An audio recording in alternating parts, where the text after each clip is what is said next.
Right KTR వ్యాఖ్యలపై engineering students comment చేశారు. దానికి సంబంధించిన బ్రేకింగ్ అప్డేట్ చూసిన మాజీ మంత్రి కేటీఆర్ ప్రకృతిపై కపట ప్రేమ నటిస్తున్నారని అన్నారు ఇంజనీరింగ్ విద్యార్థులు. బీఆర్ఎస్ హయాంలో ప్రభుత్వ భూములను వేలం వేసినప్పుడు లేని తప్పు కంచా గచ్చిబౌలి భూముల విషయంలో తప్పుగా కనిపిస్తోందా అని విమర్శించారు వాళ్ళు.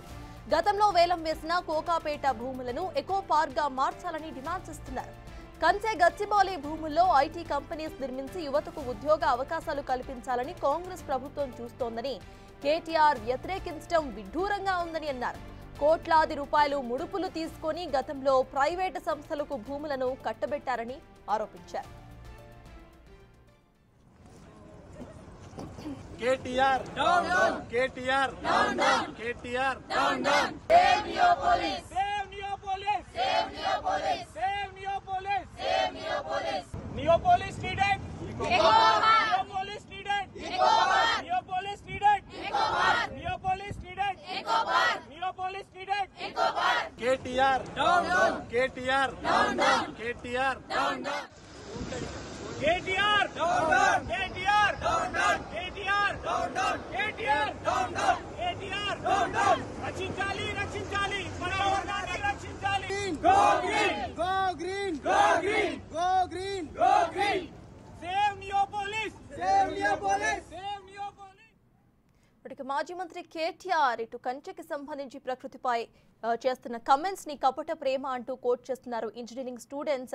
దీనికి సంబంధించిన అప్డేట్స్ మా ప్రతినిధి రానా అందిస్తారు. రానా చెప్పండి, ఇటు డెవలప్మెంట్ ని అడ్డుకుంటున్నారు అంటూ కూడా కేటీఆర్ పై కమెంట్స్ చేస్తూ అక్కడ ధర్నా చేస్తున్నట్టుగా తెలుస్తోంది. నియోపోలిస్ ని ఎకో పార్క్ లాగా మార్చాలి అనేది డిమాండ్ చేస్తున్నారు. అసలు అప్డేట్స్ ఏంటి, ఆ స్టూడెంట్స్ ఏమంటున్నారు?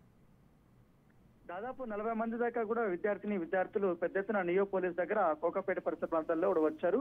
అప్పుడు గతంలో ఉన్నటువంటి ఆ భూములు ఏ విధంగా ఉండేది, ఎక్కువగా అక్కడ కొండలు గుట్టల్లాగా కూడా పెద్ద ఎత్తున గ్రీనరీ లాగా ఉండేది. కాకపోతే కేటీఆర్ కానీ వాళ్ళు వాటిని కూడా తొలిచేసి పెద్ద ఎత్తున రాజపుష్పకి అలాగే మహిళ సమస్య కూడా పెట్టారంటూ కూడా వారు ధర్నా చేశారు. దాంతోపాటు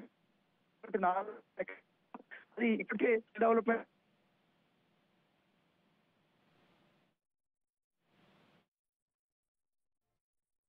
కాకుండా స్టూడెంట్ ని రెచ్చగొట్టి పెద్ద ఎత్తున కూడా అభివృద్ధిని అతను అడ్డుకుంటున్నాడు. దాంతో పాటు నిరుద్యోగులమైనటువంటి మేము బీటెక్ కూడా చేశాము, చాలా నుంచి కూడా ఉద్యోగాల కోసం మేము ఎదురు చూస్తున్నటువంటి తరుణంలో అభివృద్ధి వస్తుంది, ఇట్లాంటి 400 ఎకరాల్లో కూడా పరిశ్రమలు పెడతాం, అలాంటి నిరుద్యోగులకి ఉద్యోగాలు వస్తాయి ఎదురు చూస్తుంటే ఇప్పుడు కేటీఆర్ కావాలని చూపిస్తూ ప్రభుత్వం నిర్ణయాలు తీసుకొని ఎన్నో వేల కోట్ల రూపాయల విలువైనటువంటి ప్రభుత్వ స్థలాలను కూడా అపరంగా అప్పచెప్పేస్తారు.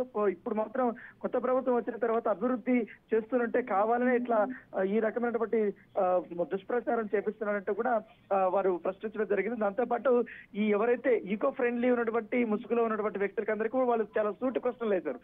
గతంలో ఉన్నటువంటి నియోపోలిస్ సంబంధించిన భూముల్లో అప్పుడు మీకు ఈ యొక్క ఈకో పార్కులు మీకు కనపడలేదా, అప్పట్లో ఉన్నటువంటి గ్రీనరీ మీకు కనపడలేదు, అప్పట్లో మీకు పక్షులు కానీ ఆ రాగాలు కానీ మీకు అప్పుడు వినపడలేదంటూ కూడా వాళ్ళు ప్రశ్నలు వేసినటువంటి పరిస్థితి కనపడుతుంది. మహిళలు కానీ ఇట్లా జెంట్స్ కానీ పెద్ద ఎత్తున కూడా వారు వచ్చినప్పుడు వాళ్ళందరూ కూడా ప్లకార్డులు ప్రదర్శిస్తూ కూడా తమ నిరసనని దాదాపు గంట పాటు కూడా వాళ్ళు వ్యక్తం చేయడం జరిగింది. దాంతోపాటు కేటీఆర్ కి కొన్ని ప్రశ్నలు కూడా వారు నేపథ్యపడుతుంది. ఎందుకంటే ఆయన చేస్తున్నటువంటి ఈ ద్వంద్వ ఏదైతే ప్రకటనలు వాటి మీద అంతా చేస్తారు. ముఖ్యంగా కేటీఆర్ ని నిజస్వరూపం ఇచ్చిన నియోపోలిస్ భూములు వేలం వేస్తే అభివృద్ధి ఎట్లా అవుతుందంటే కూడా వాళ్ళు క్వశ్చన్ చేస్తున్నటువంటి నేపథ్యం. చెప్పండి రానా, మీ దగ్గర సిగ్నల్ ఇష్యూ వస్తోంది, could you please move, signal వచ్చే చోట నుండి కొంచెం మాట్లాడరా? సో అప్పటి వరకు ఒకసారి మనం డీటెయిల్ చూస్తామేంటో. మాజీ మంత్రి కేటీఆర్ ఏదైతే వ్యాఖ్యలు చేస్తున్నారో ఆ వ్యాఖ్యలన్నింటినీ కూడా కపట ప్రేమగా కోట్ చేస్తున్నారు ఇటు ఇంజనీరింగ్ స్టూడెంట్స్. అయితే బీఆర్ఎస్ హయాంలో ప్రభుత్వ భూములను వేలం చేసినప్పుడు ఇటువంటి ప్రకృతి ప్రేమ ఎందుకు అడ్డు రాలేదు అంటూ కూడా కేటీఆర్ ని సూటిగా అడుగుతున్నారు. ఏదైతే నియోపోలిస్ అప్పట్లో ప్రభుత్వం అమ్మిందో వాటిని ఇకలాజికల్ పార్క్ లాగా చేయాలంటూ కూడా వాళ్ళు డిమాండ్ చేస్తున్నారు. So will go back to రానా. రానా చెప్పండి. ఎగ్జాక్ట్ గా గతంలో అనేక వందల ఎకరాలు కూడా ఈ రకంగానే వాళ్ళు అమ్మేశారు.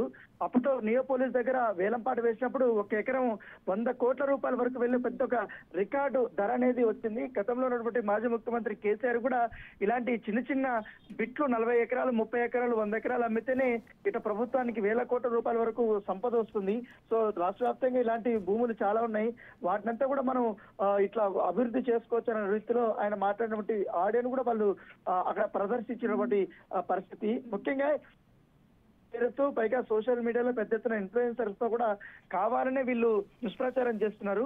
అక్కడ పక్షులు ఉన్నాయంటూ జంతువులు ఉన్నట్టు కూడా పైగా అభివృద్ధి చేసినప్పుడు గతంలో కూడా ఎక్కడైతే ఇప్పుడు నియోపోలిస్ కానీ కోకాపేట కానీ ఆ ఫైనాన్షియల్ డిస్ట్రిక్ట్ కానీ ఆ ప్రాంతం అంతా గతంలో కూడా ఒక అడవిలాగా ఉండేది. ఎటు చూసినా కూడా కొండలు గుట్టలాగే ఉండేది.